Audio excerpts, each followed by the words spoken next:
आता बांधकामासाठी जमिनीच्या NA परवानगीची गरज नाही. जमीन महसूल कायद्यातील नवीन सुधारणा.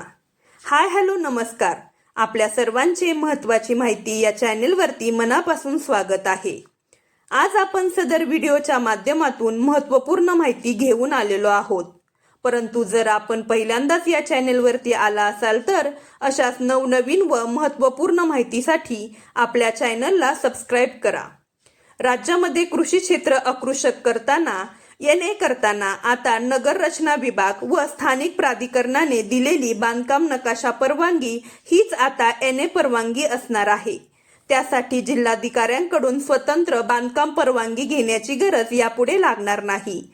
मुख्यमंत्री देवेंद्र फडणवीस यांच्या सूचनेनुसार महसूल मंत्री चंद्रशेखर बावनकुळे यांनी हा निर्णय घेतलेला आहे व त्याबाबतचे राजपत्र जारी करण्यात आलेले आहे.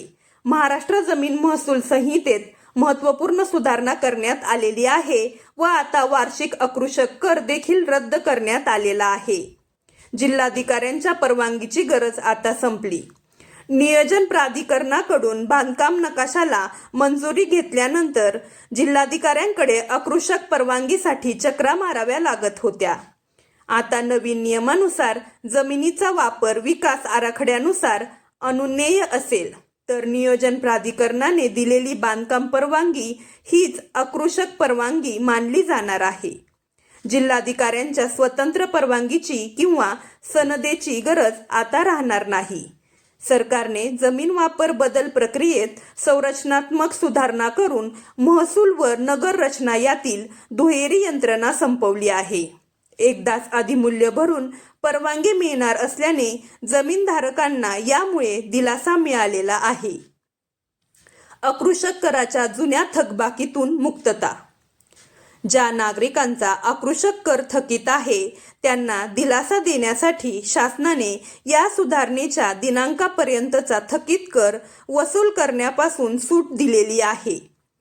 मात्र ज्या जमिनी 2001 पूर्वी किंवा त्यानंतर बिगर शेती झाल्या आहेत त्यांच्या मालकांना या शासन निर्णयापासून 1 वर्षाच्या आत विहित दराने एक रकमी अधिमूल्य भरावे लागणार आहे.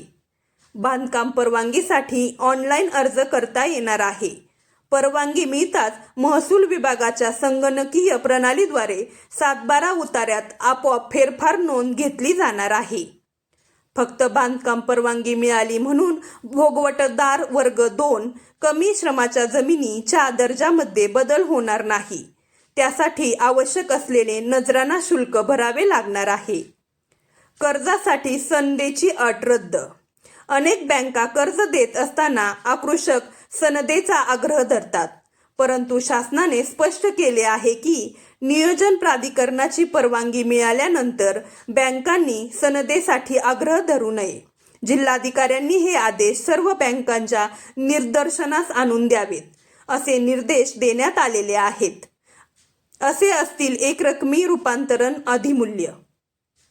दरवर्षी भरावा लागणारा अकृषक कर रद्द करून त्याऐवजी जमिनीच्या बाजार मूल्यानुसार टप्पानिहाय एकरकमी रूपांतरण अधिमूल्य आकारले जाणार आहे.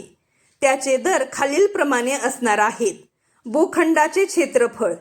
अधिमूल्य दर 1000 चौरस मीटर पर्यंत 0.10%. 1001 ते 4000 चौरस मीटर पर्यंत 0.25%. 4000 चौरस मीटर पेक्षा अधिक 0.50%. याचा परिणाम काय? शहरी विकास क्षेत्रातील तज्ज्ञांच्या मते ही सुधारणा रिअल इस्टेट क्षेत्राला गती देणारी ठरणार आहे. परंतु रूपांतरण अधिमूल्याचे दर व त्याचा परिणाम लहान भूधारकांवर कसा होईल याकडे लक्ष ठेवणे गरजेचे राहील. तसेच दुहेरी कर पद्धतीला पूर्णविराम दिल्याने त्याचा लाभ नागरिकांना होणार आहे. चला तर मग भेटूया पुढच्या व्हिडिओमध्ये. नमस्कार.